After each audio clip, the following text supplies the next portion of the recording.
Well, hey everybody, and welcome back to the Oklahoma Ride Along. I'm glad you guys could join me again for another episode. Thanks for choosing to view my content.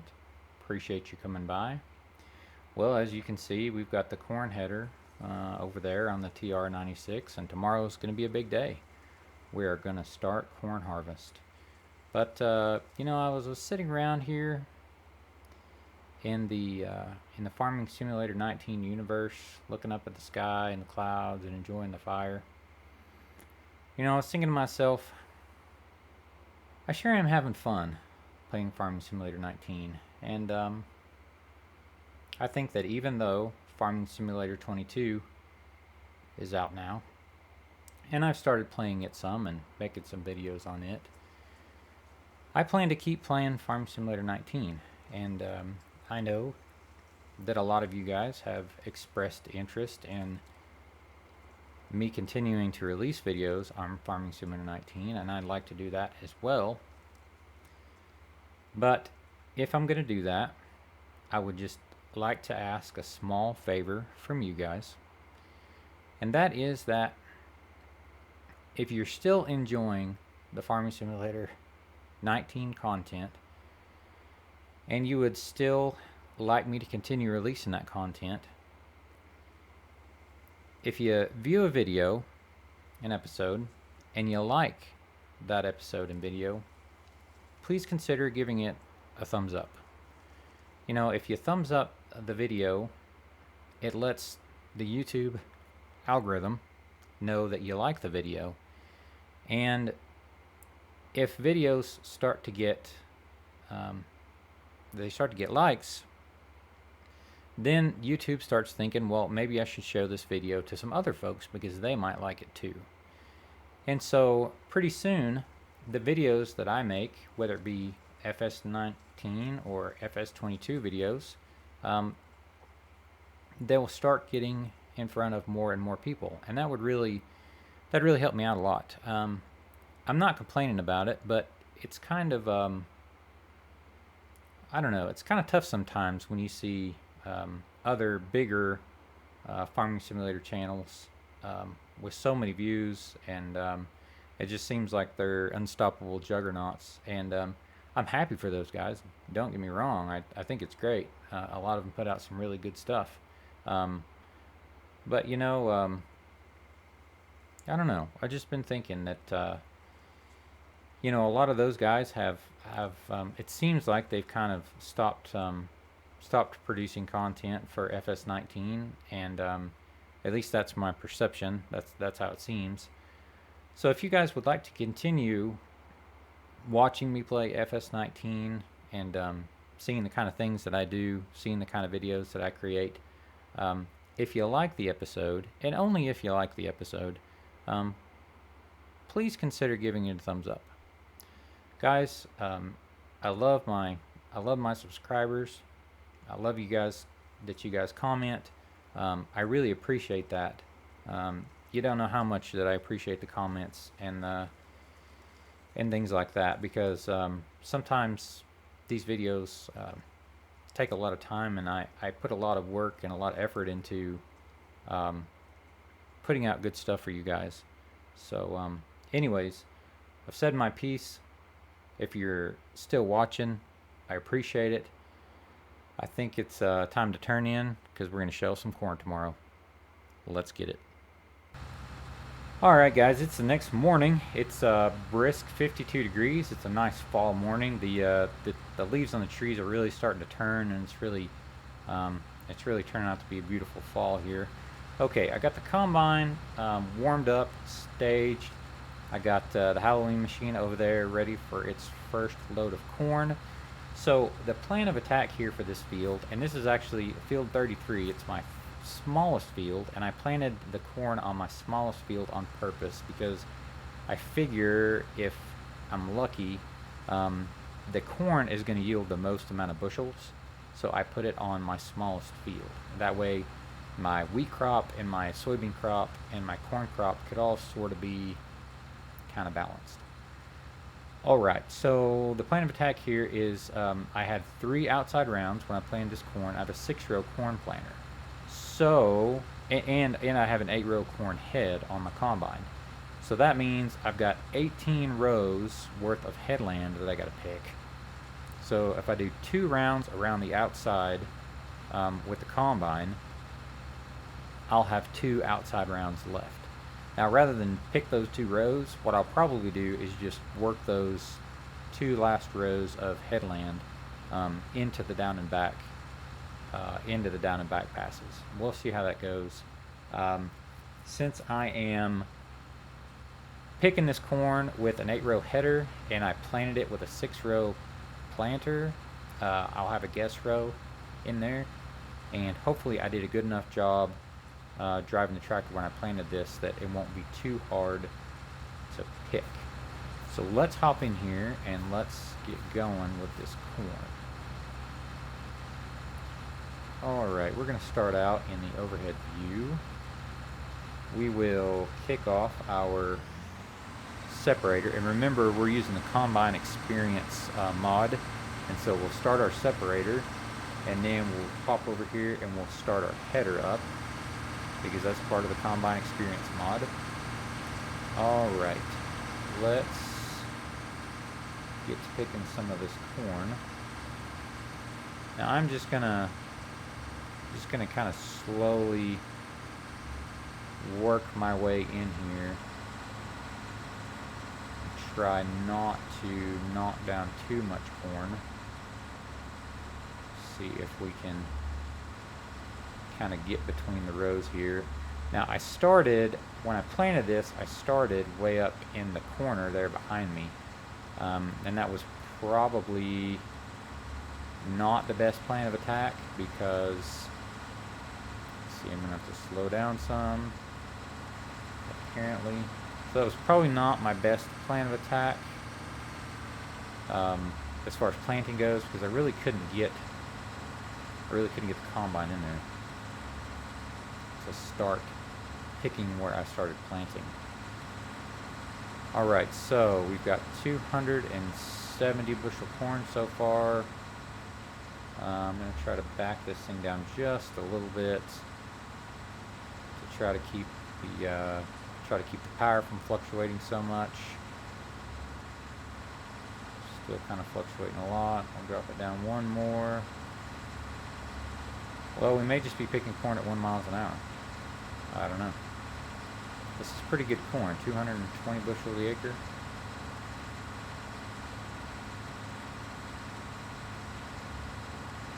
Yep. We might just be picking corn at 1 mile an hour. Alright.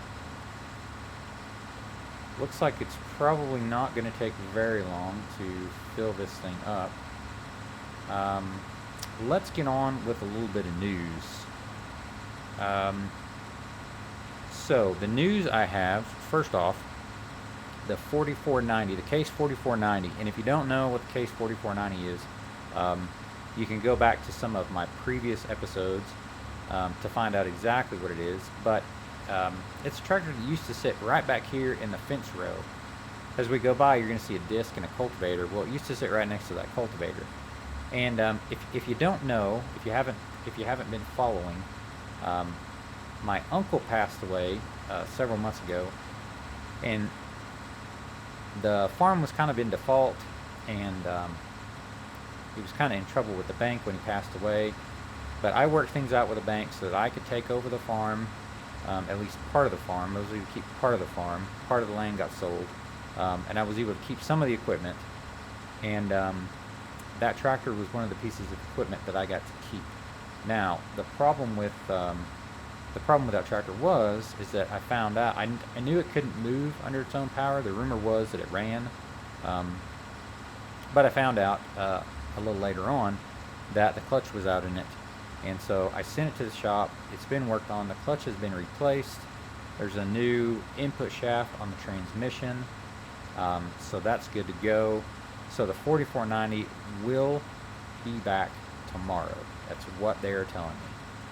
I talked to the service manager there at the dealership.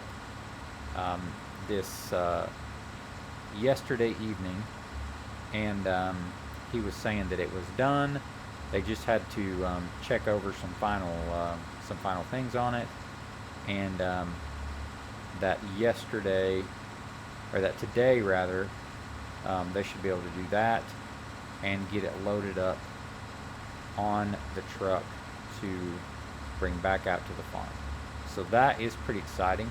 I'm not sure yet what exactly it's going to end up costing me, but I think that no matter what it costs me, it's going to be worth it, because it is a much bigger tractor than the 4430 that I have now, and it's going to be able to pull that big disc and that cultivator, and that is really going to be helpful whenever it comes time to do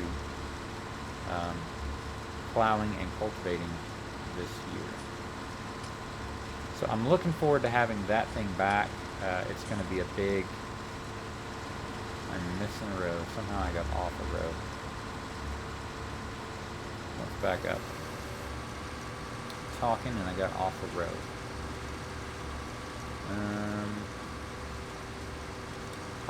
That's the problem.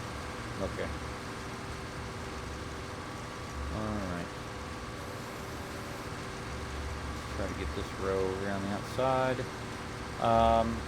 So anyways, yeah, it's going to be great to have that tractor back. Now, in other news that's farming related, I am working out a deal with one of the other dealerships on a piece of used equipment they have that I would like to have. So it's something that is going to be really handy to have here on the farm, and there's actually a couple of pieces of equipment that are going to sort of come at the same time, and they kind of work hand in hand with each other. I would be interested to know if any of you guys can guess what I might be bringing to the farm next. Now, it has something to do with sort of the next step in the process here this fall. And if you guys can kind of think about what we're growing here on the farm, you might be able to guess what the two pieces of equipment that are coming are going to be. So, if you're a commenting type person, put your guess down in the comments. So it'll be interesting to see if anybody knows what's coming.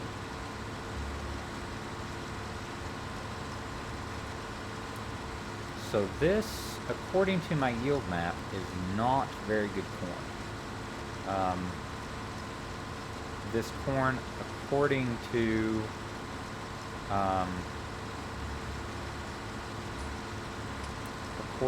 my bushel per acre count down there, is actually what I would call very good corn. And it makes me think that my, I don't know, it makes me think that my fruits adjustment is not quite working right. Because when I went back, when I was done with the soybean field, and you guys didn't get to see that in the video, but when I was done with the soybean field and I went back, my soybean yield was still pretty high. Now it was in line with full season soybeans here in Oklahoma. The yield was in line. It was okay, but it was a little bit higher than I had calculated, based on the factors that I put in the fruit adjustment mod. The yield on the soybeans was a little bit higher than I expected. So I'm not sure what is going on there. Shoot, and you know what? I forgot to clear my statistics here. Shucks. I forgot to clear my statistics here. So let me do that real quick. Alright. That's a real bummer. because I meant to, I should have cleared those partial statistics before I started picking corn, but I just did not think about it. Yeah, so we'll see how well it lines up on the next load. But this corn is actually, you know, it's honestly about double what it should be, because in the last video, if you saw it, I kind of explained how I adjusted my fruit adjustment mod and how I put my factors in. Let's see, I gotta get over here some because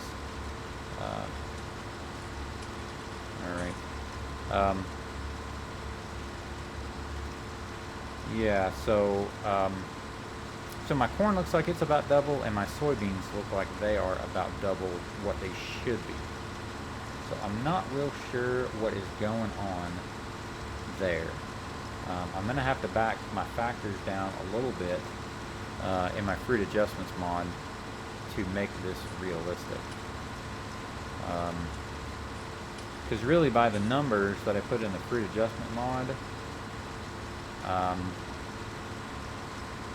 I'm really kind of exactly double. I'm not sure how that happened, so I'll have to go back and take a look at my values that I've got in that mod. But as I was saying, it was okay for the soybeans because the factors that I found for soybeans, or the yields numbers that I found from the USDA for soybeans, they were actually more for like double crop soybeans, so they were a little lower than what a full season soybean would yield. And so since the soybeans that I just harvested, they were in fact full season soybeans because I planted them back in the spring right before I planted this corn. So the yield actually worked out okay for them. And now again, I'm missing some corn over here again, and I know that I did not get off on a row. I just have a little piece of my field here that sort of got planted. And what I really should probably do is just go ahead and finish picking this all the way to the end, and then I can come back and get that. That makes more sense. That's what I'll do. I'll just pick this all the way to the end, and then I'll come back and I will get that.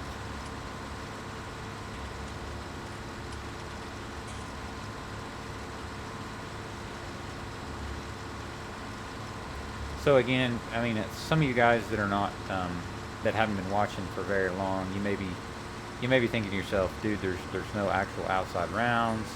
It doesn't really matter how you drive your combine through this cornfield, because it just picks it all the same.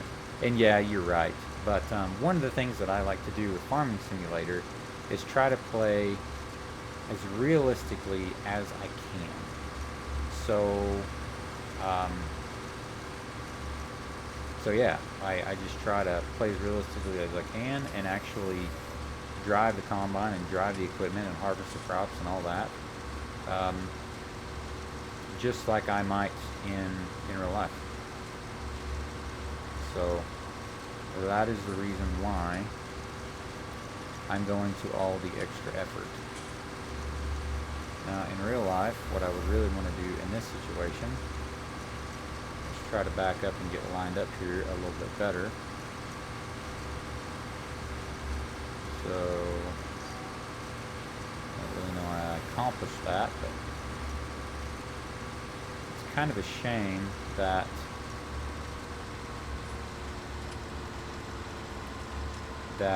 Giants has not got this figured out yet, so that it actually follows. So you know, like the corn, for example, is a row crop. It would be neat if that actually, if the corn actually followed, you know, the planter. So when the planter made a turn, your rows would make a turn, and so you could follow that around. You could actually follow that around with your combine. It'd be kind of cool if eventually they were able to get there. So I need to slow down again because I'm using maximum power for my combine.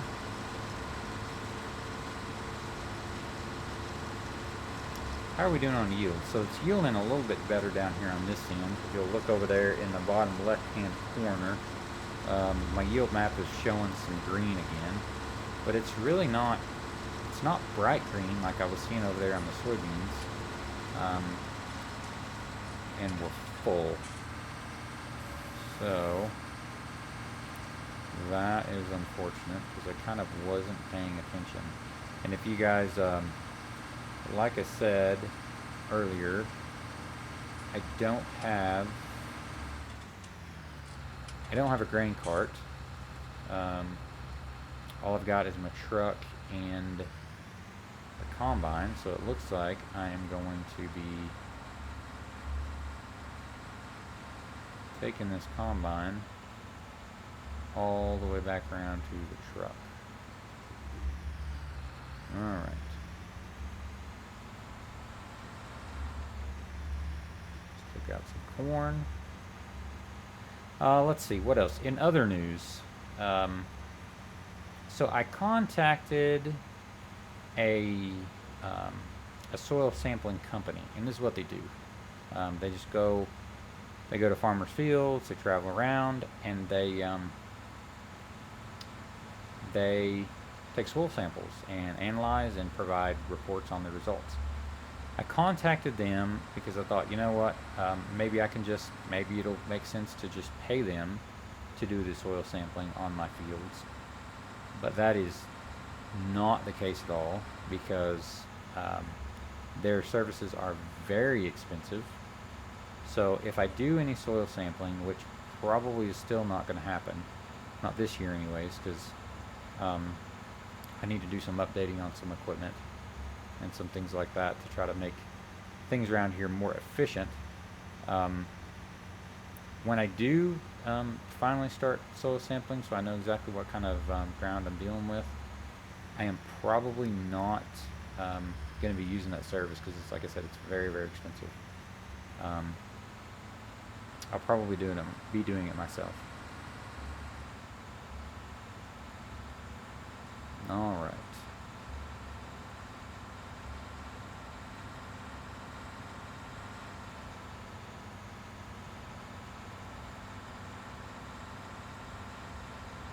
We're going to go over here, and we're going to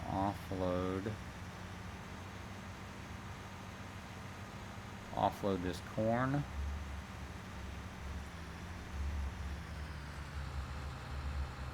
Oh, it's a little different with this corn header because it's not as wide as it's not nearly as wide as the grain table, the grain platform. I don't have to get the edge of my header nearly as close to the truck as I did before. It's actually kind of nice. All right. And if you haven't met the Halloween machine yet, it's a 1975 Transtar 2. It's pretty sweet. I got it from bought it at an auction from a guy in Kansas. I'm the second owner of the truck. The previous owner, the gentleman, took very good care of the truck, and it's worked out really well so far.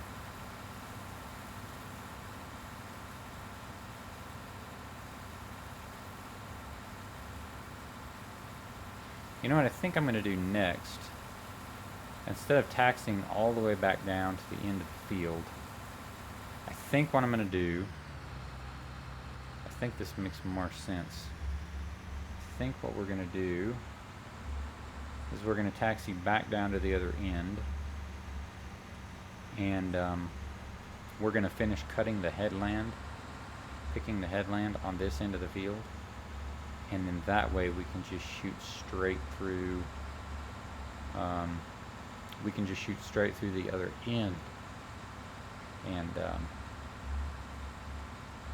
then be able to work on the headland down there.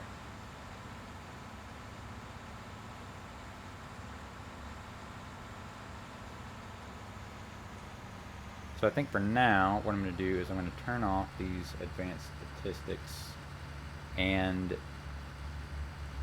we will do a little bit of time-lapse footage to finish off the end of this episode. Here we go. Separator on, header on, and we're off to the races at a whopping 1 mile an hour.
Well, alright guys, I think that's going to do it for this video. I definitely think I've got a little bit of tweaking still to do with the fruit adjustments mod. I'm going to see what I can do to figure that out.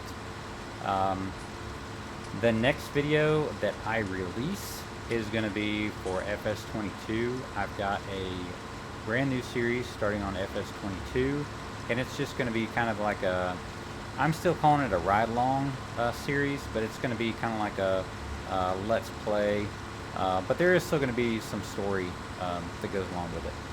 So we're going to be learning about the game together. We are going to be farming with some strategy in mind, not just going at it willy-nilly. and I'm going to try to, I guess, relay some of the things that I have learned in past farming simulator games to you guys as far as management choices and decisions, the way I make decisions early on in the game. So guys, thanks again for coming along and choosing to view my content. I greatly appreciate it, and we will see you next time.